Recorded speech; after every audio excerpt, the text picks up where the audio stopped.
आज का विषय जो है वो बीए पार्ट थर्ड के लिए है। प्रथम प्रश्न पत्र से है मैथिली शरण गुप्त। मैथिली शरण गुप्त के व्यक्तित्व और कृतित्व पर एक सामान्य परिचय पेश है। मैथिली शरण गुप्त।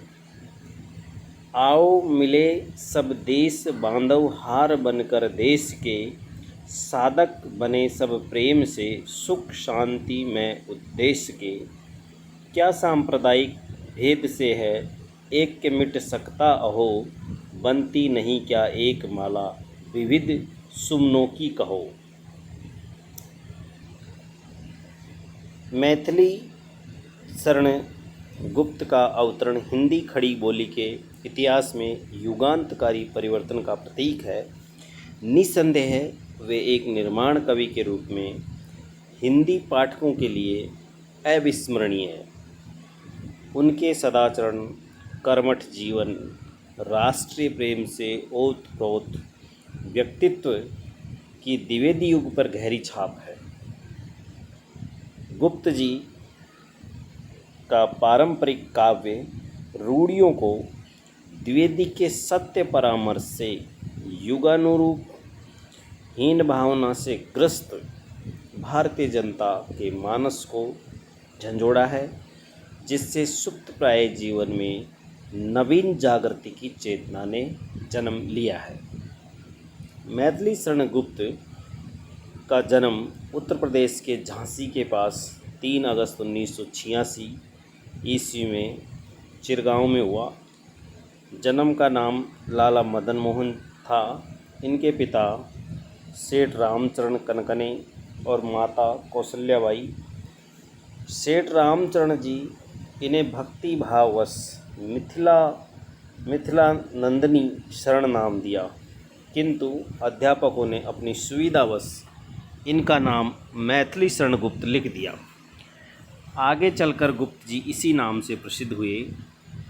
श्री राम चरण जी धार्मिक प्रवृत्ति के संपन्न परिवार वाले थे, अतः धार्मिक पूजा पाठ, कथा वार्ता, कीर्तन, गायन ये आदि गुप्त जी के घर में रोज़ होते रहते थे और वे हर वर्ष रामलीला, रासलीला इत्यादि कराते रहते थे। अतः इन समस्त धार्मिक गतिविधियों का बालक मैथिली शरण गुप्त के ऊपर, उनके मन में भक्ति भावना के अंकुरित होना स्वाभाविक है।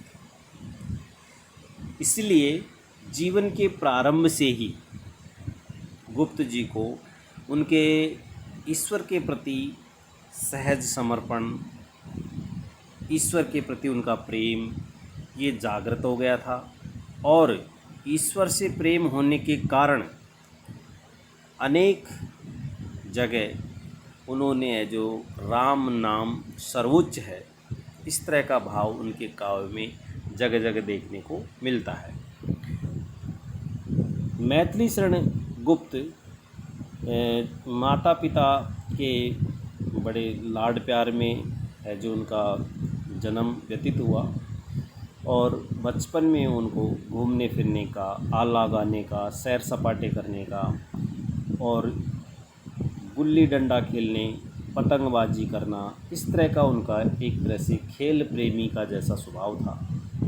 किंतु पारिवारिक नियंत्रण और कदम कदम पर भौतिक समस्याओं, मानसिक यातनाओं ने गुप्त को अपने जीवन के प्रति गंभीर बना दिया और उसके बाद गुप्त जी चिरगांव से तीसरी क्लास पास करके और फिर झांसी के लिए चले गए और उसके बाद उन्होंने स्वाध्याय घर पर किया और अपने विवेक के आधार पर, अपने विवेक के बल पर उन्होंने अपने जीवन के अनुभवों को साहित्य में उतारने का प्रयास किया। गुप्त कालिदास को अपना प्रिय कवि मानते थे और भर्तृशतक, हितोपदेश, कामदकीय नीति, चाणक्य नीति, चंद्रकांता संतति जैसी पुस्तकों के साथ हिंदी, बंगवासी, भारत मित्र जैसे पत्रों का वो इस तरह से वो समायोजन भी अपनी लाइब्रेरी में एक तरह से उनका संग्रह करते थे। मैथिली शरण गुप्त को पैतृक संस्कार के रूप में काव्य प्रतिभा और ईश्वर की भक्ति मिली थी, इसलिए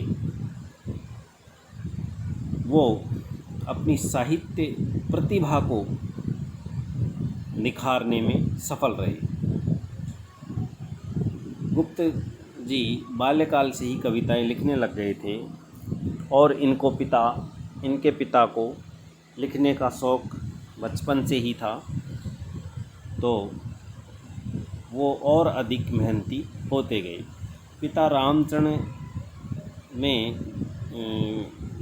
रामचरण राम के भक्त थे। स्वयं गुप्त ने लिखा है कि पिताजी रात रहते ही उठकर प्रातः राम नाम स्मरण करते थे, फिर हम लोगों को जगाकर राम की महिमा याद कराते थे, फिर ध्रुव की कथा, इसी प्रकार प्रसंगानुसार और भी कितनी कथाएं वो कहते थे।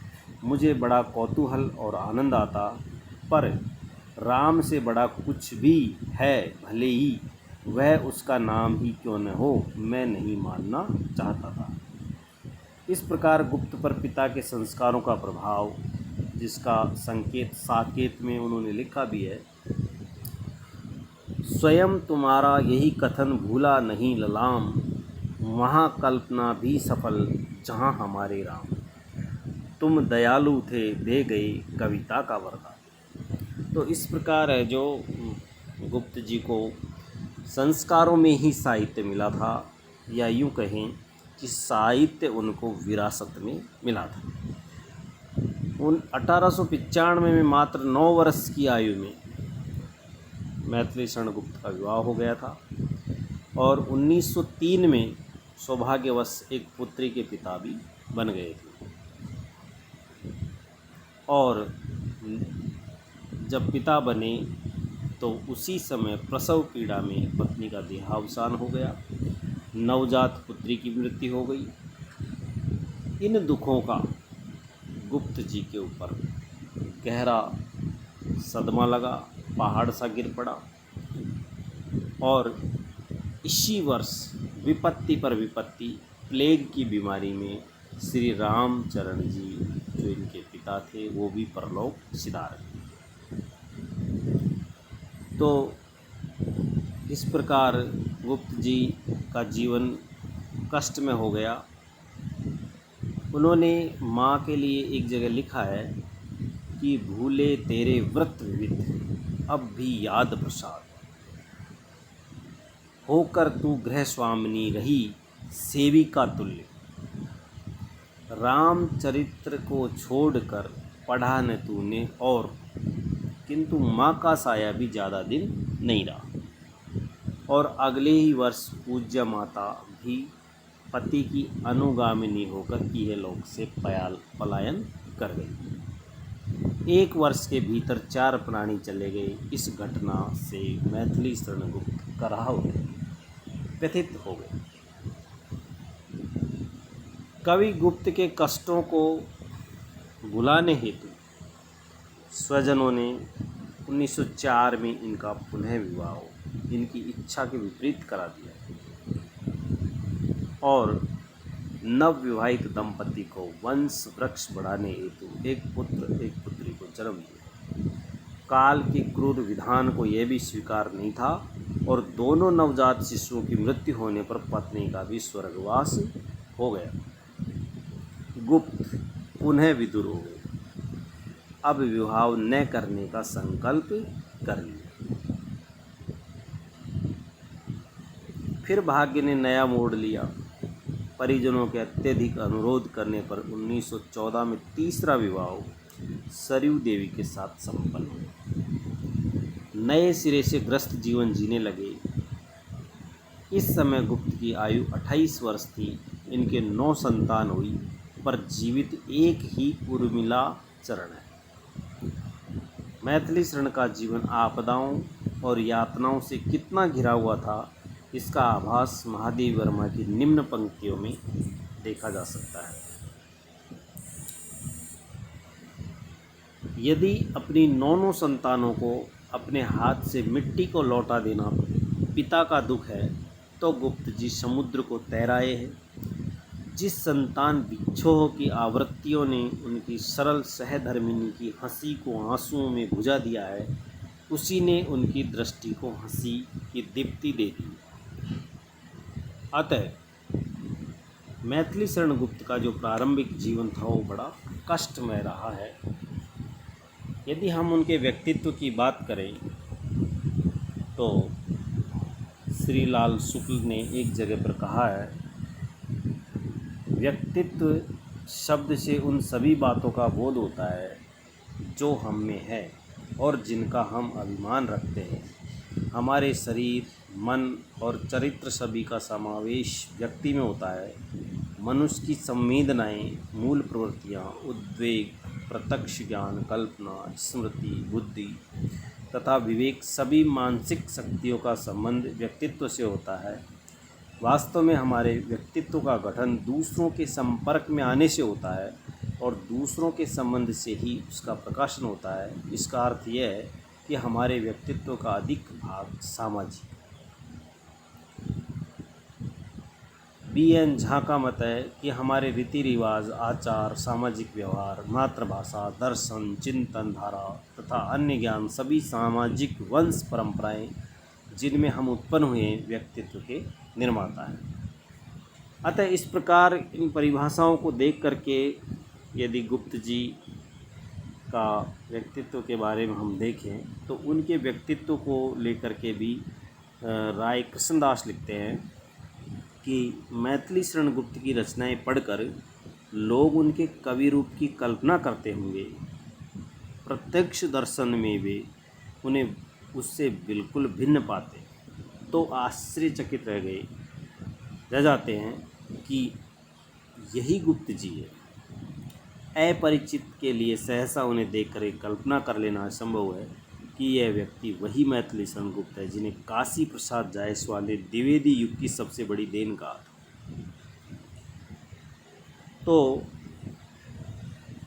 मैथिली शरण गुप्त के बारे में एक जगह जयेंद्र कुमार जी लिखते हैं कि नाम बड़े दर्शन थोड़े।